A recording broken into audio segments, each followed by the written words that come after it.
वक्त मैं मुजफ्फरपुर जिला के औराई में हूँ और आपको हम बता दें कि यहाँ एक ऐसी घटना के बारे में जानकारी मिली है जिसको जान करके आपका रूह कांप जाएगा जब उसकी कहानी को सुनेंगे।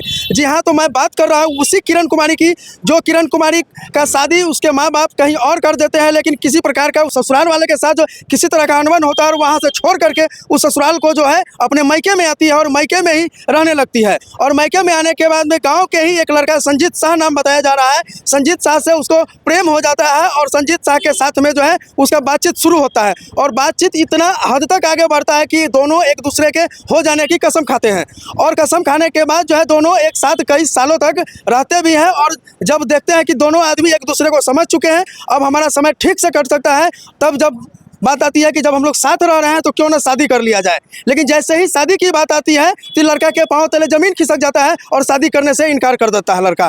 अब जो है ये लड़की के लिए जो है संकट बन पड़ता है रोजी रोटी का। तो रोजी रोटी के लिए इन्होंने जो है औराई मार्केट में ही दुल्हन ब्यूटी पार्लर के नाम से ब्यूटी पार्लर चलाती है और लड़का जो अपना घर छोड़ करके कहीं प्रदेश चला जाता है। और वहीं से जब दबाव बनाने की बात आती है तो बीच बीच में लड़का आता है और जब भी आता है तो उस लड़की के साथ में शारीरिक शोषण के साथ साथ में मानसिक शोषण और मारपीट जैसी अभद्र तरीके से मारपीट करते हैं। ऐसा मारपीट करते हैं जो आप देख करके रूहें कांप जाएंगी कि जीने और मरने का होश तक नहीं रहता है। उसी तरह का अभी से 2-4 दिन पहले भी इसी तरह की घटना हुई है कि इतना मार मारा गया उसको कि आज भी वो जो है बोलने की स्थिति में नहीं है और SKMCH में उसका इलाज चल रहा है। आइए इसी संदर्भ में उनके दुकान पर आए हैं तो हमें मिल गए VIP पार्टी के औराईपुर के प्रखंड अध्यक्ष हैं राकेश कुमार जी। तो आइए सर, हम जानना चाहेंगे कि ये जो घटना चल रही है सर, क्या ये किसी अबला को यहाँ अगर पति के साथ प्रेम में बात नहीं बनी, पति के साथ नहीं रहा, किसी दूसरे लड़का से यदि प्रेम प्रसंग हो गया तो वो लड़का सिर्फ यूज करने के लिए तो लड़की को रखा था? अभी तक जो घटना घट रही है, सबसे पहले तो आपके चैनल के माध्यम से तमाम दर्शक को धन्यवाद। आपको बहुत बहुत धन्यवाद कि आपने खोजी पत्रकारिता का एक बेहतरीन नमूना पेश किया है और एक ऐसी अबला की मदद के लिए आप लोग आए हैं। मैं अपनी तरफ से, पार्टी की तरफ से, पूरे समाज की तरफ से आप सबों को बहुत बहुत धन्यवाद देता हूँ। अब रही बात उस महिला के साथ, तो मैं ऐसा मानता हूँ अगर उस महिला का शादी पहले घर से हुई, बाल बच्चे हुए, किसी कारण से नहीं बन पाया, वहाँ से तलाक हो गया, छूटा छूटी हो गया, तो वो मायके में रह रही थी। स्वाभाविक है, ज़िंदगी है, कहीं ना कहीं एक दूसरे से नज़र मिल ही जाती है। कब किसका मिल जाए कोई नहीं जानता है, उसको भी अभी बहुत लंबा जीवन जीना है।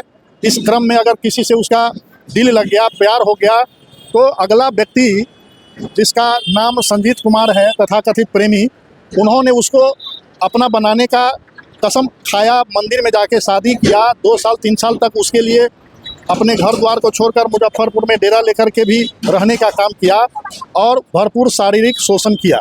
जब उसका मन भर गया, दिल भर गया और लड़की को लगा कि अब हमको शादी कर लेना चाहिए, शादी करने का जब उसने दबाव डाले, उसके बाद उसका प्रताड़ना का दौर उसी समय से शुरू हो गया।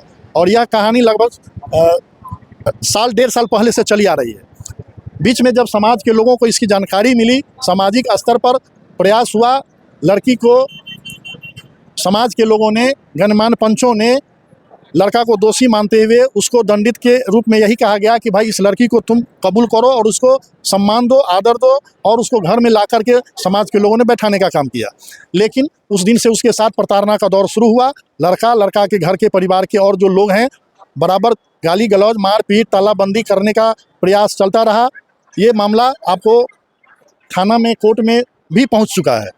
थानेदार के द्वारा कोई आज तक उस पर एक्शन नहीं लिया गया। तो इस मामला में सर, जब थाने में आवेदन पड़ा हुआ, थाने में आवेदन के बावजूद भी यदि उस महिला के साथ में मारपीट जैसी यातनाएं अगर महिला को झेलना पड़ रहा है तो ये बड़े ही दुखद की बात है। बिल्कुल, बहुत ही दुखद की बात है, क्योंकि आज हम आपके चैनल के माध्यम से क्लियर रूप में कहना चाहते हैं कि औराई प्रशासन उस व्यक्ति को, उस लड़की को अगर सही से मदद करती तो आज उसके साथ इस तरह की नौबत नहीं आती। वो लड़की आज ज़िंदगी और मौत से जूझ रही है, मेडिकल में भर्ती है, पूरा अंग फंग सब बुरी तरह से तोड़ ताड़ दिया गया है, सिर फाड़ दिया गया है। वो कब मर जाएगी, कब तक जिएगी, इसकी जानकारी या तो ऊपर वाले को होगी या फिर डॉक्टर साहब जो इलाज करते हैं उन्हीं को होगी। आज उसके साथ ये हालात नहीं होती और ये बड़े दुख की बात है कि इस इतनी बड़ी संगीन मामला को न प्रशासन सीरियस ले रही है और न गाँव समाज के लोगों का कोई एक पैसा वैल्यू अगला लड़का कर रहा है जिसने उसके साथ इस तरह का जघन्य अपराध किया है। क्या कहना चाहिएगा सर, लास्टली जो है ऐसे व्यक्ति को क्या मिलना चाहिए, कैसी सजा मिलनी चाहिए? सामाजिक तौर पे भी इसको सजा मिलना चाहिए। मैं तो कहूँगा कि सजा देने का काम तो संवैधानिक तरीके से ही होता है और मैं मांग करूंगा शासन से, प्रशासन से, माननीय न्यायालय से कि जो दोषी व्यक्ति हैं इसमें उसको सख्त से सख्त सज़ा दे और सलाखों के अंदर बंद करे। उस लड़की को इंसाफ मिले, उसके जीवन का सवाल है, उसका सही से इलाज हो, उसको सही मुआवजा मिले, उसको उस परिवार में सम्मान के साथ जगह मिले और उस दोनों का शादी कराकर रिश्ता अस्थायी रूप से प्रदान किया जाए। बहुत बहुत धन्यवाद सर, आपने समय दिया। जी बहुत धन्यवाद आपको भी।